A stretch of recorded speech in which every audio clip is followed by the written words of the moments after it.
Hey folks, it's Brad here, or maybe I should say howdy today. So I'm going to talk about multiple newer products today, all having to do with Flash so that you can compare them, because I find that that's the best thing that helps me. So I want to talk about what the purpose is for these different things, because there are different types of Flash for your Flash photography. So let's start out with a basic. We've got just an on-camera speed light, this kind of thing that just goes right on top. I like the MagMod ones to diffuse the light. These modifiers, they are a little pricey. There are other options, and that's one thing that we'll talk about. But that's what I take around with me by default when I don't have a shoot planned where I want to do off-camera Flash. And you've got this newer modifier for Flash, which if you're not using MagMod, then this might come in handy.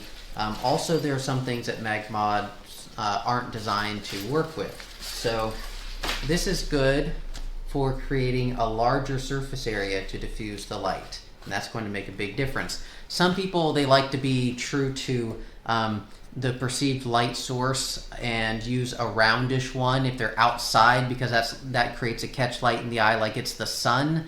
And they like to use rectangular ones only if they're inside, because then you could pretend it's a window light. I don't care. I don't care if people want to analyze the catch lights in people's eyes in my photo. Screw that. All I care about is whether the light is diffused and it creates a beautiful picture without pixel peepers worrying about it. I don't worry about pixel peepers. So this is the kind of modifier that can go onto a speed light like this. It has a little opening here with some grabby material on the inside. It has a double baffle that you can pull across if you want. There's a little strip in here that you can attach to get a first level of diffusion before the second level. You can take that off if you don't want it to be quite as diffused, if you don't want to remove as many stops of light. And then you loop this through this little slot and you Velcro it down so that tightens it up a little bit. And this works pretty well, except it's a little bit flimsy, and when there's something in it, it holds up better, but it's not going to be very exacting for this kind of thing because there's no structural support within this. Okay, but I use it with a different light that I'll talk about in a little bit. So if you don't just want to do on-camera Flash, then you might be thinking, let's go to one of the extremes. You might be thinking, well, I want to do studio lighting Flash. A lot of people like to use Flash only in studios. There will be an in-between option, but the newer S101, this is the upgraded model.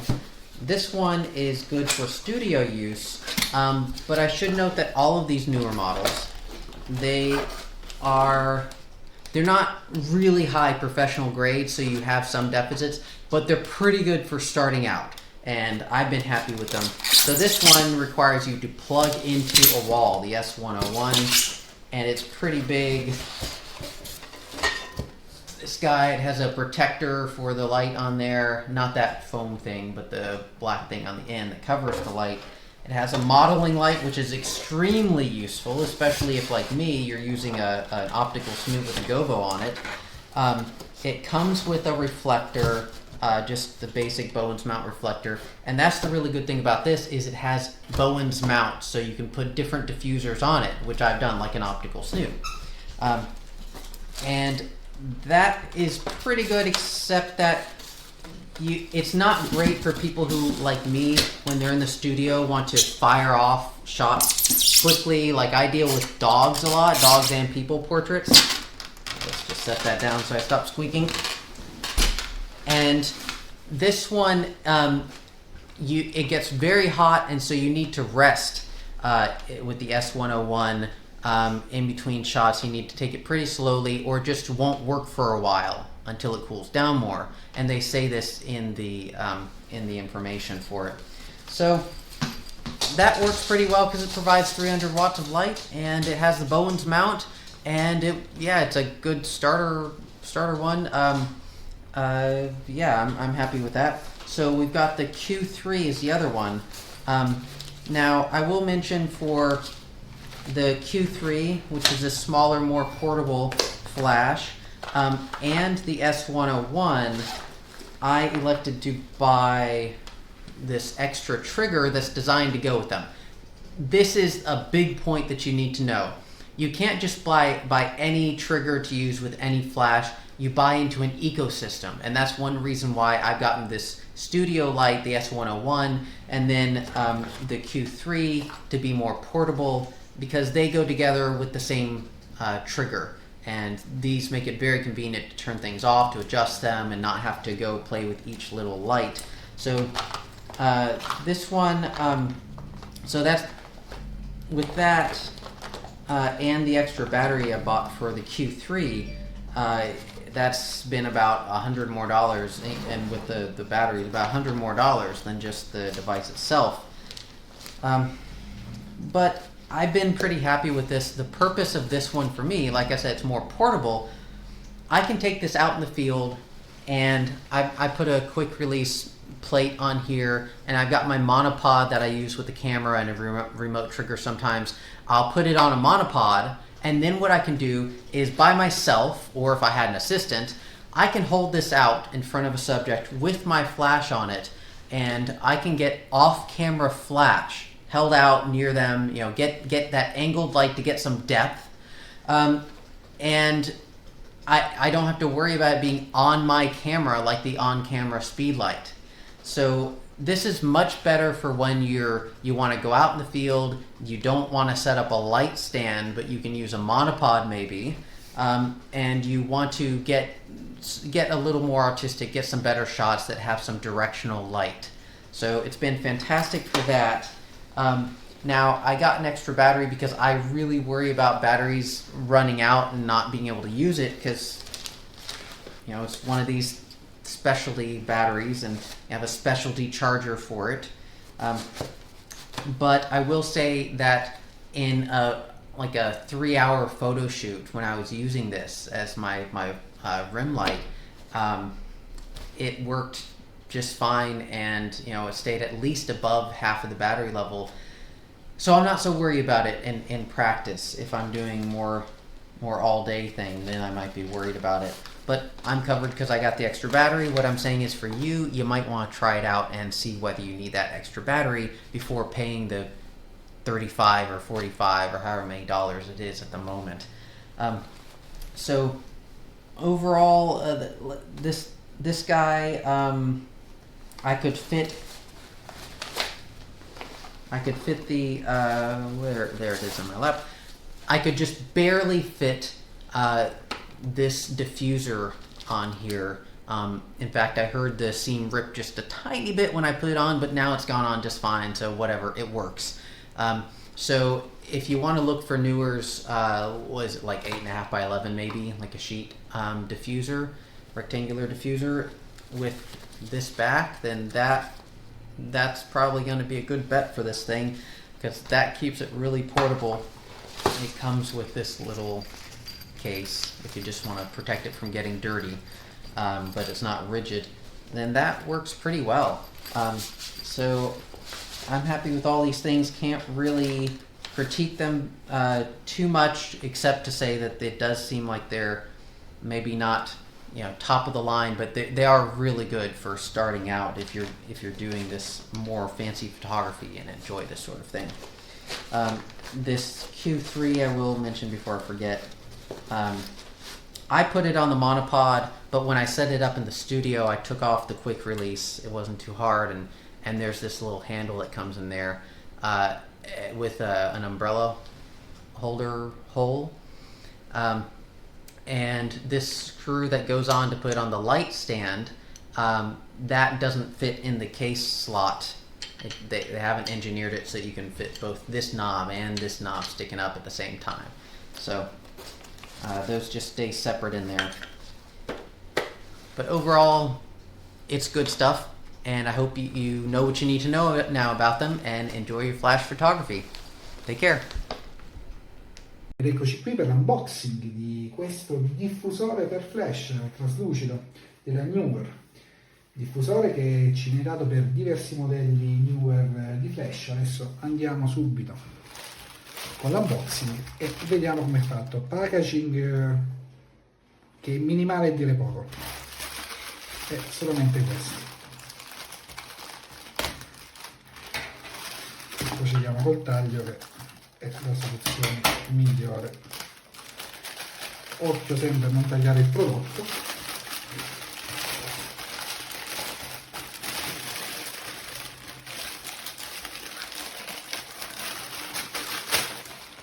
Ed eccolo qui. Bene, apriamolo, vediamo subito i materiali, vediamo subito come è fatto e andiamo a testare direttamente sul flash. Ci viene fornito in questa confezione simpaticissima della NEEWER, in questa piccola borsa da trasporto.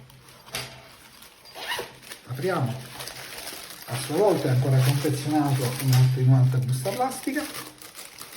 Vediamo internamente che infil di ferro, quindi occhio a quando lo si lascia, lo si posiziona, perché tenderà un minimo a perdere la forma originale, quella rettangolare. Apriamolo. Vediamolo subito. Vediamo subito che internamente c'è ovviamente una parte argentata riflettente che permette di diffondere per bene la luminosità. Spero riusciate a vederla direttamente qui. Sembrerebbe di una fattura discreta, davanti intera. Qui andremo a ripiegarlo perché, come vi dicevo prima, può deformarsi. Vediamo questo flash se ci sono le dimensioni, se non prenderò l'altro che ne ho diversi in mio possesso. Allora qui non abbiamo di certo problemi di dimensione, questi gommini fanno sì che non scivoli. Dopodiché esternamente qui abbiamo questo velcro, quindi andiamo a chiudere il tutto. Bene, vediamo la giusta forma a questo diffusore e a questi ferretti. Accenderò, andremo adesso un attimo in modalità test, aspettiamo che carica il flash e vediamo assieme se ci genera questa luce diffusa.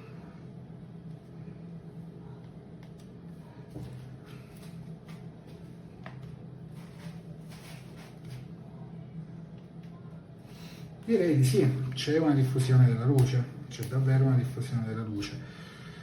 Un pochino ingombrante, per carità, una volta montato, però utilissimo per ammorbidire le luci, quindi per far sì, specialmente sui volti, nei ritratti, che non ci siano quelle luci con delle ombre marcatissime, anzi andiamo a generare una situazione molto più diffusa. Non so se da questa registrazione riuscite a capire come si vede, diciamo, questa luce, ma possiamo ben dire che il diffusore svolge bene il suo lavoro, anche senza andarlo subito a montare su un corpo macchina, perché ho usato diversi diffusori nel mio excursus fotografico, se così possiamo chiamarli, e posso davvero dirvi che è un prodotto buono, un prodotto davvero gradevole, questo della NEEWER. Il prezzo, parliamo del prezzo. Il prezzo per questa versione, che è quella un pochino più grande, è di 25 euro. Comunque ci sono anche altre versioni più piccoline, 25 euro e qualcosa al momento della recensione, per esattezza 25,49.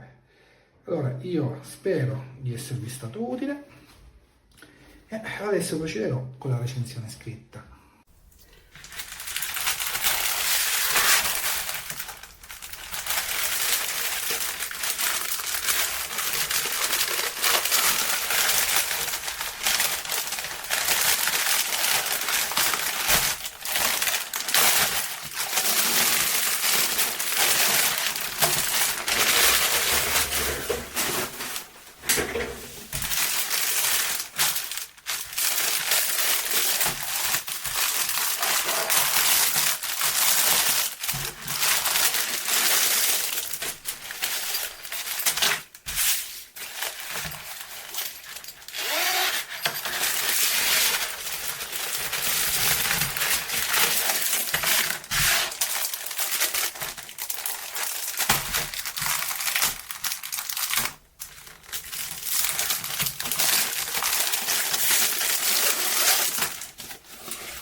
Salut tout le monde, alors j'ai reçu ce diffuseur NEEWER qui permet en fait au Flash Cobra d'avoir une lumière plus douce puisque la surface est plus grande. Alors moi j'ai pas de Flash Cobra mais j'ai un Flash Q3 donc je l'ai monté dessus très simplement. D'ailleurs pour le monter il suffit de le rentrer et de serrer avec un petit scratch qui vient passer dessus et dessous. Bon du coup c'est serré avec une main, c'est un peu compliqué. Et ça me permet donc, comme je l'ai dit, d'avoir une lumière plus douce. Donc je vous fais un petit essai. Voilà, de face. Et je sais pas si vous allez voir sur le mur. Alors, je sais pas si on a bien vu la vidéo, mais ça permet, enfin en tout cas, ça permet d'avoir une lumière plus douce que la lumière directe. Ensuite, c'est livré dans cette sacoche de transport. C'est bien parce que ça prend pas de place. On peut l'amener de partout.